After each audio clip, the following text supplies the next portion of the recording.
코로나19가 장기화되면서 새해 들어서도 고용시장은 꽁꽁 얼어붙었죠. 오늘 7시 대담에선 제주 지역 청년 일자리 문제를 짚어볼까 하는데요. 청년들이 바라는 일자리, 또 청년들에게 꼭 필요한 정책은 무엇인지 들여다보겠습니다. 청년 인재 양성기관인 제주 더 큰 내일 센터의 김종현 센터장 나오셨습니다. 안녕하십니까? 네, 안녕하십니까? 네. 자, 센터장님께서는 이제 그 제주 더 큰 내일 센터의 센터장직을 맡으신 지가 4년째가 되셨는데, 네, 그렇습니다. 아무래도 뭐 가까이서 청년들의 고민이라든지 일자리 문제에 대해서 많은 이야기를 나누셨을 거 아니에요. 네네. 그럼 제주의 청년 일자리 지금 어떤 상황에 놓여 있다고 보십니까? 일단 그 4년 사이에 이제 코로나19라는 팬데믹 상황이 있었습니다. 그래서 청년 일자리 문제가 매우 심각해졌고요. 이러한 이제 그 심각한 문제들이 일시적인 위기가 아니라 구조적인 위기로 전환될 것 같은 이제 두려움을 좀 갖고 있습니다.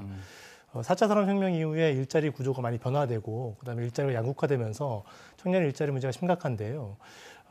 이제 이런 문제에 좀 대응하다 보면 안정적인 일자리를 찾던가 아니면 조금 더 변화를 능동적으로 받아들여야 되는데 안정적인 공공 일자리는 제한돼 있고 변화를 능동적으로 받아들일 수 있는 일자리는 제주도에 없고 이제 수도권에 집중되다 보니까 우선적으로 나타나는 현상들이 청년들이 제주도를 벗어나는 많이 나가겠네요. 네, 그렇습니다. 네. 20대 청년들의 유출들이 증가되고 있고요. 그다음에 이제 고용률에 있어서도 2017년도에 제주도가 47.8%의 청년 고용률로 전국 최고를 찍었는데요. 코로나로 인해서 2020년에 41.6%의 이제 저점을 찍으면서 위기가 구조가 될 것 같은 위기를 갖고 있습니다. 네. 지난해 청년 고용 통계를 보니까 제주 지역 그 청년 고용률은 42.6%고 전국 평균은 44.2%로 나와 네네. 있거든요. 뭐 다소 낮기는 했지만 또 실업률은 7.8%로 같았습니다. 네네. 근데 이렇게 통계 수치상으로만 보면 다른 지역과 뭐 고용 문제에 있어서 큰 차이가 없다, 좀 심각하지 않아 보이기도 하거든요. 네. 현장에서 느끼는 체감도는 어떻습니까? 아무래도 이제 추세가 중요합니다. 그래서 이제 청년 실업률 문제만 놓고 보면 전국은 이제 코로나19가 있기 전 2019년도에는 8.9%의 실업률이었는데 2021년도에는 7.8% 낮아진 거고요. 제주도는 2019년에 청년 실업률 5.3%로 전국 최고의 수준이었는데 7.8% 악화되어 있는 상황입니다. 그래서 제주도가 훨씬 더 심각하게 안 좋은 상황으로 가고 있다는 게 보여지고 있고요. 네. 특히 이제 전국은 이제 코로나19에도 불구하고 특정 산업에서는 이제 부가가치가 올라감으로써 일자리가 늘어나는 현상들이 있는데 제주도는 이제 혁신 역량이 좀 부족하다 보니까 위기 대응이 좀 부족하고 이로 인해서 구조적인 위기로 빠져들 위기를 보여주고 있습니다. 그러면 청년 일자리 문제를 놓고 볼 때 제주 지역의 특성이 좀 따로 있습니까? 아무래도 제주도는 이제 관광 시설이 많다 보니까 이제 청년들의 일자리의 44% 정도가 이제 관광 서비스업과 공공 분야에 집중되어 있습니다. 그래서 서비스업과 공공 분야에 집중되어 있다는 특징을 가지고 있고요.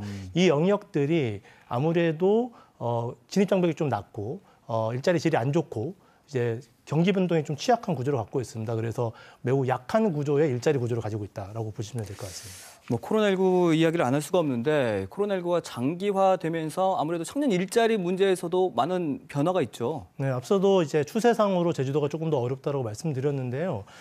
작년 이제 3분기 같은 경우에는 청년 실업률이 8.2%까지 올라가는데 이게 전국 최고의 청년 실업률입니다. 일시적이긴 하지만은 제주도의 청년 실업률이 매우 좀 심각한 상황을 가지고 있다. 이런 문제를 좀 개선하기 위해서 이제 공공 일자리라든가 아니면 기업들에게 일자리 지원들을 통해서 좀 회복하려고 하고 있으나 아무래도 청년 일자리 문제를 이제 개선하기에는 좀 역부족인 부분들을 가지고 있습니다. 또 그럼 코로나19 장기화로 좀 그 분야가 여러 가지 있을 텐데 좀 위축되고 있는 분야가 있다면 어떤 분야인가요? 그게 관광 서비스업이 특히 위축될 수밖에 없는데요. 이제 한 6% 정도의 일자리 감소가 이제 발생을 했습니다. 그래서 숙박, 관광 서비스에서 발달을 했는데 문제는 다른 연령대의 고용은 좀 회복이 많이 됐어요. 그런데 이제 청년 실업률의 문제만 좀 회복이 안 되고 있는 현상들을 좀 제주 지역에서 보여주고 있습니다. 네.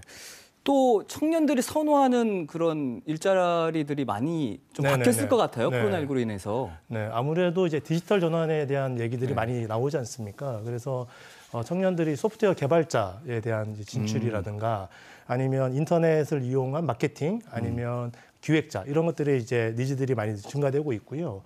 또 기존의 일자리가 취약함을 너무 봤기 때문에 좀 창업을 통해서 이제 자신의 일자리를 좀 만들어 보겠다라고 하는 성향으로 늘어나고 있습니다. 특히 MZ 세대 같은 경우에는 자아 실현 욕구가 되게 강해요. 그래서 이제 워라밸도 좀 지키면서 자기의 정체성을 유지하는 일자리를 바라는데 그런 일자들이 창업 쪽이 그런 것들이 좀 유리하지 않나라고 생각하면서 창업 열기가 좀 뜨겁습니다. 네.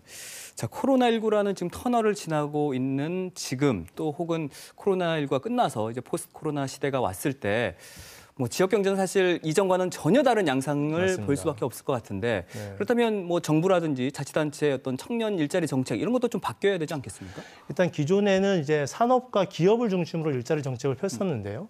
이거를 좀 사람 중심으로 펼칠 필요가 있습니다. 그래서 경기가 변동된다 하더라도 사람들이 역량을 갖고 있으면 그게 능동적으로 대응할 수 있는데 그런 것들을 하기 위해서는 사람 중심의 일자리 정책이 좀 필요하고요. 그다음에 일자리 구조가 한 번 취업한다고 해서 계속 취업 상태를 유지하는 게 아니지 않습니까? 그러면 지속적으로 성장할 수 있는 구조를 좀 만들어줘야 된다고 생각이 듭니다. 청년들이 사회 진출뿐만 아니라 이후에도 자신의 역량을 강화시켜 줄 수 있는 이제 통합적인 지원 제도가 좀 필요하고요. 이를 위해서는 좀 일자리의 컨트롤 타워 같은 정책 기구를 좀 만들 필요가 있습니다. 다른 지역에는 일자리 재단이 있는데 제주도에는 없는 구조거든요. 그래서 아마 일자리 정책을 지속적으로 통합적으로 관리할 기구에 대한 고민도 필요합니다. 그럼 더 큰 내일 센터에서는 올해 이런 문제들을 해결하기 위해서 어떤 고민들을 하고 있습니다. 아무래도 이제 디지털 전환에 좀 대응하기 위해서 디지털 트랙이라고 소프트웨어 개발자를 위한 특수 과정들을 작년부터 만들어서 지금 진행을 하고 있습니다. 그리고 청년들에게 좀 더 다양한 프로그램들을 공급하기 위해서 탐나는 인재 선발뿐만 아니라 조금 더 이제 진로에 대한 고민, 직무 역량을 강화하기 위한 다양한 프로그램들을 만들어서 좀 더 많은 청년들에게 일자리 문제를 해결할 수 있는 프로그램들을 제공하려고 노력하고 있습니다. 그럼 보통 그 청년들의 고민이라든지 일자리 문제 같은 이런 부분에 있어서 어떻게 교감을 하시나요? 아무래도 저는 이제 면담들을 좀 많이 합니다. 개개인들이 가지고 있는 삶의 변화들 속에서 진로에 대한 고민들이 녹아들어 있거든요. 그래서 면담을 통해서 개개인의 맞춤형으로 진로를 설정해 주는 것들을 좀 중심으로 하고 있습니다. 네. 제가 좀 뭐 다른 매체와 진행한 인터뷰를 살펴봤더니 이런 내용이 있더라고요. 에너지 분야 트랙의 워킹 그룹을 구성할 예정이다. 이건 어떤 내용인가요? 일단 디지털 전환에 대비해서 저희들이 이제 소프트웨어 개발자 과정을 만들었고요. 근데 이제 한국판 뉴딜의 한 축이 그린 뉴딜입니다. 에너지 산업에 대한 거고 제주도는 에너지 산업에 관련돼서는 대체 에너지와 관련된 산업이 발전돼 있거든요. 근데 이쪽에 이제 그 인재 공급은 좀 부족한 상황이라서 이 인재 공급을 하기 위한 산학연의 어떠한 이제 워킹 그룹을 좀 만들어서 본격적 대응에 나설 계획입니다. 지금 어느 정도 구축이 되어 있나요? 지금 일단은 이 에너지 분야는 좀 어려운 게 뭐냐면 디지털 분야는 교육 분야가 좀 많이 정리가 되어 있는데 에너지 분야는 체계적인 교육 분야의 정리가 좀 안 돼 있어요. 그래서 이제 기업의 니즈들을 좀 확인하고 이제까지 이 인재 육성의 프로그램들을 이제 점검하는 정도의 소통 구조 정도로 만들어져 있습니다. 네. 자, 제주에서 많은 청년들이 지금 일자리를 찾고 있을 텐데 이런 그 일자리를 찾고 있는 청년들에게 혹시 뭐 조언해 주실 게 있을까요? 이제 진로라고 하는 건 사회에서 내가 무슨 역할을 수행하는 과정이거든요. 그런데 우리는 진로를 찾을 때 혼자 찾게 하거나 수험 생활을 통해서 찾게 돼요. 그게 아니라 사회적인 과정을 통해서 찾아야 된다는 얘기를 드리고 싶고 저희 센터에 이제 탐나는 인재 프로그램 같은 것들이 함께 진로를 모색하면서 나아가는 거다 보니까 진로에 고민이 있으신 분들은 혼자 고민하기보다는 좀 더 사회적으로 함께 일자리 문제를 찾아보자라고 얘기 드리고 싶습니다. 그 사회적 과정이라는 게 뭐 구체적으로 어떤 게 있을까요? 일단은 저희는 이제 탐나는 인재 프로그램들을 통해 보면 청년들이 이제 선발돼서 모여서 제주의 현안들이라든가 일자리 산업 구조를 가지고 토론하면서 자기의 프로젝트를 구상하는 시간들을 가지거든요. 이런 식으로 현실에서 조금 더 이제 밀착된 형태로서 자기 진로를 고민하는 프로그램들을 가져야 되고요. 그 다음에는 일자리 문제는 산업 현장에서 가장 발달되어 있습니다. 그래서 기업과 협업할 수 있는 구조를 만들어주는 게 또 매우 중요합니다. 이런 것들을 할 수 있는 것들이 이제 저희 센터의 이제 탐나는 인재 프로그램이라고 볼 수 있습니다. 지금 6기를 모집하고 있다고 하더라고요. 맞습니다. 네, 관련해서 좀 알려주시죠. 저희들이 이제 5기까지 이제 선발이 되었고 70% 이상의 추천업 성공률을 좀 보여주고 있습니다. 그래서 이제 6기를 이제 선발하는 과정이 있는데요. 2월 9일 6시까지 지원을 접수를 한 이후에 선발 과정을 거쳐서 4월부터 교육에 들어갈 예정입니다. 어느 정도 규모로 뽑나요? 저희들이 이제 75명 구조로 뽑게 되어 있고요.